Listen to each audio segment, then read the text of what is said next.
क्षितिज भाग 2। आज हम काव्य खंड का सेकंड चैप्टर पढ़ रहे हैं। सेकंड चैप्टर के 2 पंक्ति हम पहले पढ़ चुके हैं। ये काव्यांश का थर्ड पंक्ति हम पढ़ेंगे। इसमें लक्ष्मण जी क्या कहते हैं उसके बारे में है। बिहसी लखनू बोले मृदुबानी, अहो मनीषु महाभट मानी। पुनि पुनि मोहि दिखाऊ कुठारू, चहत उड़ावन फूकी पहाड़ू। यहाँ कुम्हड़ बतिया कोई नाही, जे तर्जनी देखी मरी जीही। देखी कुठारू सरासन बाना, मैं कछु कहाँ सहित अभिमाना। भृदुसुत समुझी जनेऊ विलोकी, जो कछु कहूँ सौ रिस रोकी। सुर महिसुर हरिजन और गाई, हमरे कुल इन पर न सुराई। बधे पापु अपकीर्ति हारे, मारतहूँ पाप परिन तुम्हारे। कोटि कुलीस सम वचनु तुम्हारा, व्यर्थ धरहूँ धनु बाण कुठारा। तो ये तो हमने पंक्ति पढ़ी। 2 लाइन का दोहा नीचे लिखा हुआ है। जो विलोकी अनुचित कहूँ, क्षमहूँ महामुनि धीर। सुनी सरोस मृदु वंश मणि, बोले गिरा गंभीर। हमने अभी पंक्तियों को पढ़ा। पंक्ति पढ़ना भी बहुत उतना ही आवश्यक होता है। अब हम इसके अर्थ को समझेंगे। बिहसी लखनू बोले मृदु बानी। बिहसी मतलब हंसकर, बिहसी मतलब हंसकर। लखनू मतलब लखन जी। बोले मृदुबानी, मृदुबानी मतलब कोमल वाणी, कोमल वाणी। अहो मनीषु, मनीषु मतलब महामुनि। महाभट मानी, महाभट मतलब महान योद्धा। पुनि पुनि मोहि दिखाओ कुठारू, पुनि पुनि पुनि मतलब बार बार मुझे आप अपना कुठारू मतलब फरसा कुल्हाड़ा दिखा रहे हैं। चाहता उड़ावन फूकी पहाड़ू, मतलब आप चाहते हैं कि एक फूक से पहाड़ उड़ा डाले। यहाँ कुम्हड़ बतिया कोई नहीं। कुम्हड़ बतिया यहाँ मतलब यहाँ पे, कुम्हड़ बतिया मतलब सीताफल, कुम्हड़ का छोटा फल। और अगर सेकंड अर्थ पे अगर समझे तो यहाँ कमजोर व्यक्ति के लिए कुम्हड़ बतिया का शब्द का प्रयोग किया गया है। जो तर्जनी देखी मर जीही। तर्जनी मतलब होता है अंगूठे के पास की उंगली, जिसे हम किसी को धमकी वगैरह देने के लिए दिखाते हैं तो उसे हम तर्जनी कहते हैं। मार मोर जी, मरी जी। देखी कुठारू सरासन बाना, कुठारू मतलब फरसा कुल्हाड़ा, सरासन बाना मतलब धनुष बाण। मैं कछु कहाँ सहित अभिमाना। भृदुसुत, भृदुसुत मतलब भृदु वंशी। समुझी मतलब समझकर। जनेऊ जो यज्ञोपरांत गले में ब्राह्मण वगैरह लोग पहनते हैं उसे जनेऊ कहते हैं। जनेऊ विलोकी, जो कुछु कहूँ सौ रिस रोकी। रिस मतलब होता है क्रोध, रिस मतलब होता है क्रोध, रोकी।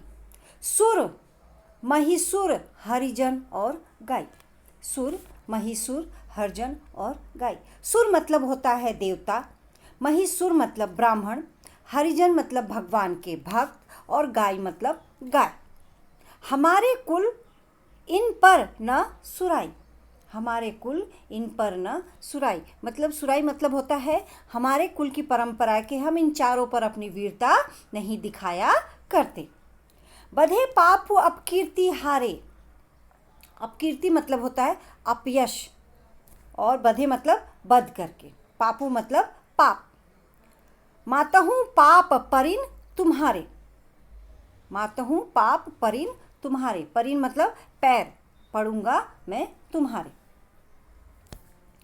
कोटि कुलिस सम वचनु तुम्हारा। कोटि मतलब करोड़ों, कुलिस मतलब ब्रज शस्त्र, सम वचनु तुम्हारा, वचनु मतलब आपके मुख के वचन। व्यर्थ धरहूँ धनु बाण कुठाड़ा। व्यर्थ मतलब बेकार में, धनु धरहूँ मतलब धारण किया है, धारण किया है धनु और बाण, मतलब धनुष और बाण और कुठारा। कुठारा मतलब उनका जो कुल्हाड़ा था, फरसा। धनुष, बाण और फरसा आपने व्यर्थ में धारण कर रखा है। नीचे की 2 पंक्ति हम देखेंगे। जो विलोकी कछऊँ, जो विलोकी अनुचित कहूँ, अनुचित मतलब गलत, कहूँ मतलब कह दिया, क्षमहु मतलब क्षमा करें, महामुनि धीर, महामुनि धीर, धीर मतलब धैर्यवान। सुनी सरोस भृदु वंशी मणि, बोले गिरा गंभीर। उनके वचन सुनकर भृदुवंशी मुनि जो थे वो अपने गिरी बहुत गंभीर स्वर में बोले। क्या बोले वो आपके नेक्स्ट पंक्ति में है। तो ये तो हमने हर शब्द के मीनिंग के साथ समझा। अब इसके पूरे सारांश को हम एक साथ समझेंगे। परशुराम जी अपने कुछ बातों के लिए बता दिए कि मैं बहुत क्रोधी हूँ, बाल ब्रह्मचारी हूँ, विश्वविदित मतलब सारे विश्व में विख्यात हूँ, सारे विश्व को पता है कि मैं क्षत्रिय कुल द्रोही हूँ, क्षत्रियों का दुश्मन हूँ। अब ये सारी बातें कहने के बाद लक्ष्मण जी उन्हें क्या उत्तर देते हैं, यहाँ पर लक्ष्मण जी की बातों को बताया गया है। परशुराम के क्रोधित वचनों को सुनकर लक्ष्मण अत्यंत कोमल वाणी में हंसकर बोले, मुनिवर, आप तो अपने आप को बहुत बड़ा योद्धा समझते हैं और बार बार मुझे अपना फरसा दिखाते हैं। मुझे तो ऐसा लगता है कि आप एक फूंक से पहाड़ उड़ा डालना चाहते हैं। हे मुनिवर जी, मुझे तो ऐसा लगता है कि आप एक फूंक से पहाड़ उड़ा डालना चाहते हैं। परंतु हे मुनिवर जी, हम भी कोई कुम्हड़ के छोटे फल नहीं हैं। हे मुनिवर जी, हम भी कोई कुम्हड़ के छोटे फल नहीं हैं जो तर्जनी उंगली को देखते ही मर जाएंगे, जो तर्जनी उंगली को देखकर मर जाएंगे। अब आगे क्या कहते हैं लक्ष्मण जी?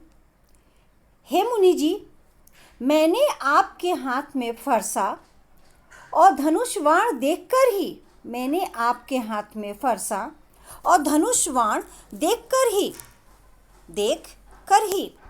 कुछ अपमानपूर्वक शब्द आपसे कह दिया था। मैं आपको भृदुवंशी और आपके कंधे पर जनेऊ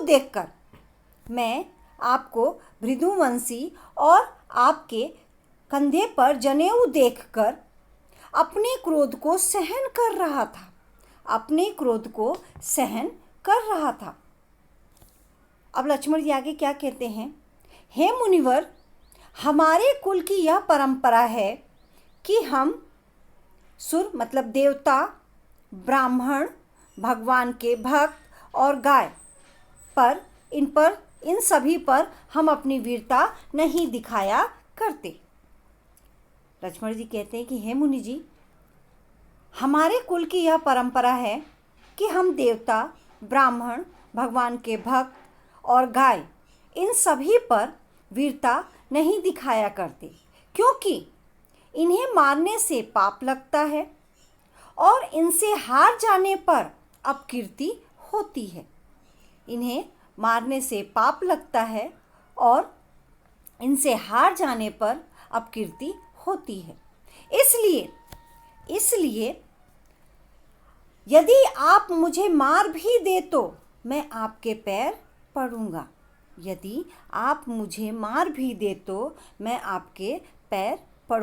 मातहु पाप परिन तुम्हारे। यदि आप मुझे मार भी देंगे तो भी मैं आपके पैर पड़ूंगा। अब आगे वाली लाइन में क्या कहते हैं लक्ष्मण जी? हे महामुनि, आपका तो एक एक वचन ही करोड़ों ब्रज के समान कठोर है। हे मुनि जी, आपके तो वचन ही करोड़ों ब्रजों मतलब शस्त्रों के समान कठोर है। आपने व्यर्थ में ही धनुष वाण और फरसा धारण किया हुआ है। आपने व्यर्थ में ही फरसा और धनुष धारण किया हुआ है। ये लक्ष्मण जी कहते हैं। यहाँ पे कह रहे हैं, क्षमा मांग रहे हैं वो। यदि मैंने, हे मुनि जी, यदि मैंने आपको देखकर कुछ गलत कह दिया हो, जो विलोकी अनुचित कहूँ, यदि मैंने आपको देखकर कुछ गलत कह दिया हो, तो हे धैर्यवान महामुनि, मुझे आप क्षमा कर दीजिए, मुझे आप क्षमा कर दीजिएगा। अब लक्ष्मण जी ने यह व्यंग भरे वचन बोले। अब परशुराम जी क्या कहते हैं यहाँ पे? लक्ष्मण के व्यंग भरे वचन सुनकर भृगुवंशी परशुराम क्रोध में आकर गंभीर स्वर में बोलने लगे। क्या बोलने लगे? ये आपके फोर्थ पंक्ति में है। इसको हम पढ़ेंगे। कौशिक सुनहु मंद एहु बालकु। कौशिक किसको कहा गया है? विश्वामित्र जी को। कौशिक किसको कहा गया है? विश्वामित्र जी को। अब परशुराम जी लक्ष्मण से वार्तालाप कर रहे थे। राम और लक्ष्मण विश्वामित्र जी के शिष्य हैं, तो इसलिए उनके गुरु के पास ही परशुराम जी गए। और परशुराम जी विश्वामित्र जी के पास जाकर क्या कहते हैं? कौशिक सुनहु मंद एहु बालकु, कुटलु काल वश निज कुल घातकु। कुटलु मतलब दुष्ट, काल वश मतलब मृत्यु के वशीभूत, घातकु मतलब घातक, भानुवश राकेश कलंकु। भानुवश मतलब सूर्यवंशी, राकेश मतलब चंद्रमा का कलंक, राकेश, कलंकु मतलब चंद्रमा पर या चंद्रमा का कलंक। निपट निरंकुशु, निपट मतलब पूरी तरह से, निरंकुशु मतलब जिस पर किसी का वश न चले। अबुद्धू मतलब ना समझ। असंकु मतलब शंका रहित। कालक वधु होई है क्षण माही। कालक वधु मतलब काल का ग्रसित मतलब मृत्यु के बस में होना। क्षण माही मतलब क्षण भर में। कहो पुकारी मतलब पुकार कर कह देता हूँ। खोरी मोही नाही, खोरी मतलब दोष, फिर मुझे दोष मत देना। तुम हट कहूँ जो चाहूँ उबारा। तुम हट कहूँ मतलब रोको, जो चाहो उबारा, जो आप चाहते हैं इसे बचाना। उबारा मतलब बचाना। कही प्रतापु मतलब जिस परशुराम जी ने अभी तक जो ऐसा बलपूर्वक कार्य किया वो प्रताप। बलु रोसु हमारा मतलब हमारा जो हमने किया वो सारे बल प्रताप इसे बताकर, रोसु मतलब क्रोध को, हमारे क्रोध को रोक लीजिए। यहाँ परशुराम जी ने विश्वामित्र जी से ये सारी बातें कह दी। अब फोर्थ पंक्ति में लक्ष्मण जी वो बातें सुन रहे थे। लक्ष्मण जी क्या कहते हैं? लखन कहाओ मुनि सुजसु तुम्हारा। सुजसु मतलब सुयश कीर्ति तुम्हारा। तुम ही अच्छत को वर्णो पारना। मतलब इसका मतलब यह होता है कि तुम्हारे यश और प्रताप के बारे में तुमसे अच्छा मतलब आपसे अच्छा वर्णन कौन कर सकता है। अपने मुख तुम अपनी करनी मतलब आपने जो कार्य काम किया। बार अनेक भांति बहुवर्णी, एक बार नहीं आपने अनेकों बार इसको किया। यहाँ पर वही बताया गया है कि अनेक बार भांति बहुवर्णी, भांति बहु मतलब बहुत वर्णन किए हैं।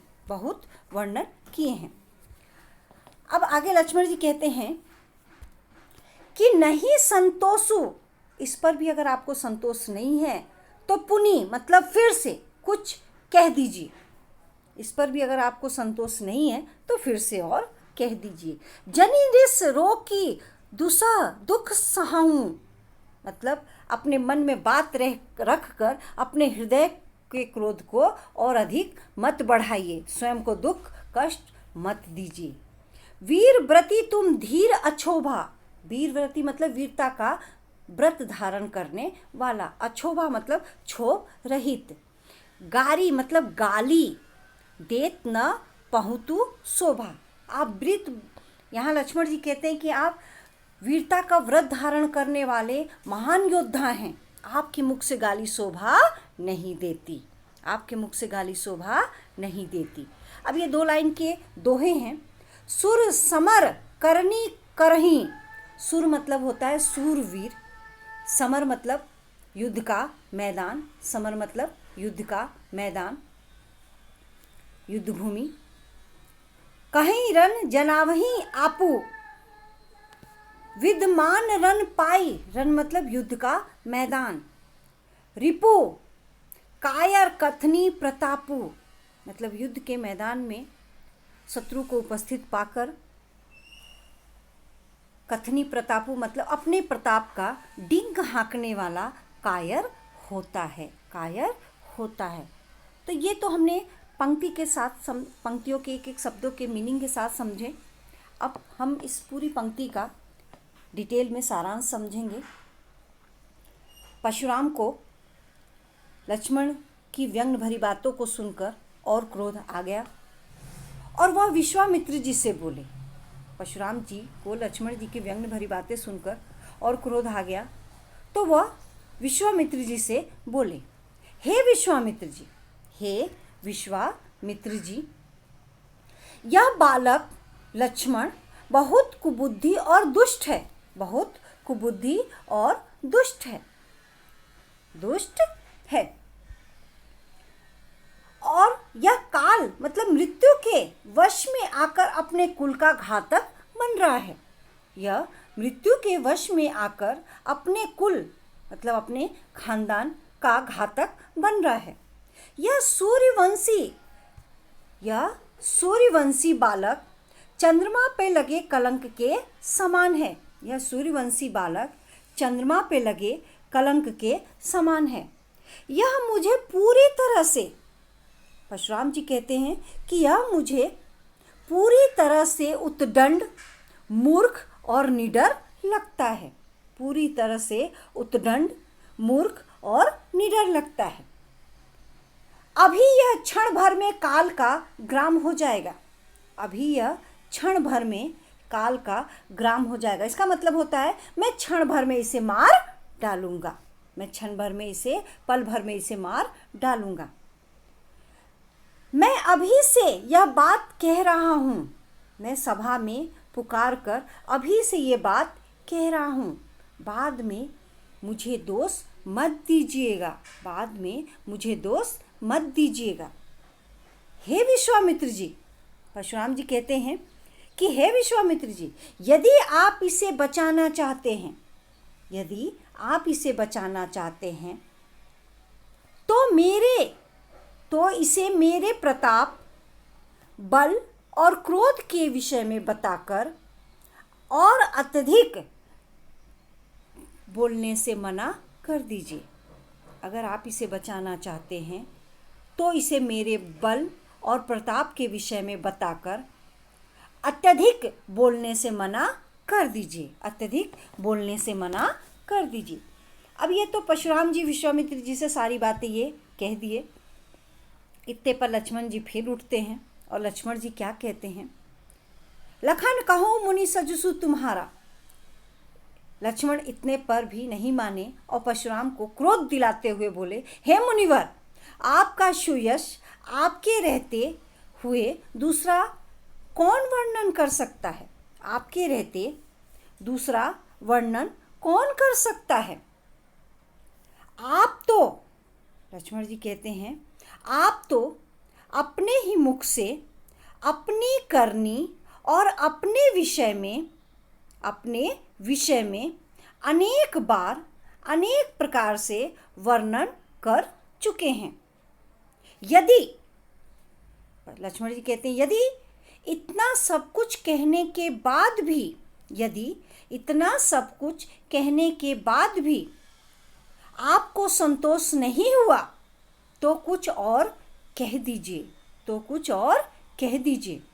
अपने क्रोध को रोककर, अपने क्रोध को रोककर दुख को सहन मत कीजिए, अपने क्रोध को रोककर दुख को सहन मत कीजिए। हे मुनिवर जी, आप वीरता का व्रत धारण करने वाले, धैर्यवान और क्षोभ रहित हैं।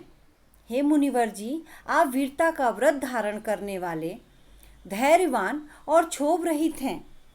आपके मुख से गाली देना शोभा नहीं देता, आपके मुख से गाली देना शोभा नहीं देता, शोभा नहीं देता। 2 लाइन का दोहा है, इसको भी देखते हैं। लक्ष्मण जी परशुराम जी से कहते हैं कि हे मुनिवर जी, जो शूरवीर होते हैं वे अपनी करनी, करनी मतलब काम, अपनी करनी युद्ध में दिखाते हैं, अपनी करनी युद्ध में दिखाते हैं। बातों से अपना वर्णन नहीं करते, बातों से अपना वर्णन नहीं करते। शत्रु को युद्ध में उपस्थित पाकर, विद्यमान मतलब उपस्थित होना, शत्रु को युद्ध में उपस्थित पाकर भी अपने प्रताप की व्यर्थ बातें करने वाला, अपने प्रताप की व्यर्थ बातें करने वाला कायर ही हो सकता है, कायर ही हो सकता है। तो आज हमने राम लक्ष्मण परशुराम संवाद का 3rd पंक्ति और 4th पंक्ति समझी। सभी बच्चे ध्यान से इसे पढ़ें और समझें। ओके।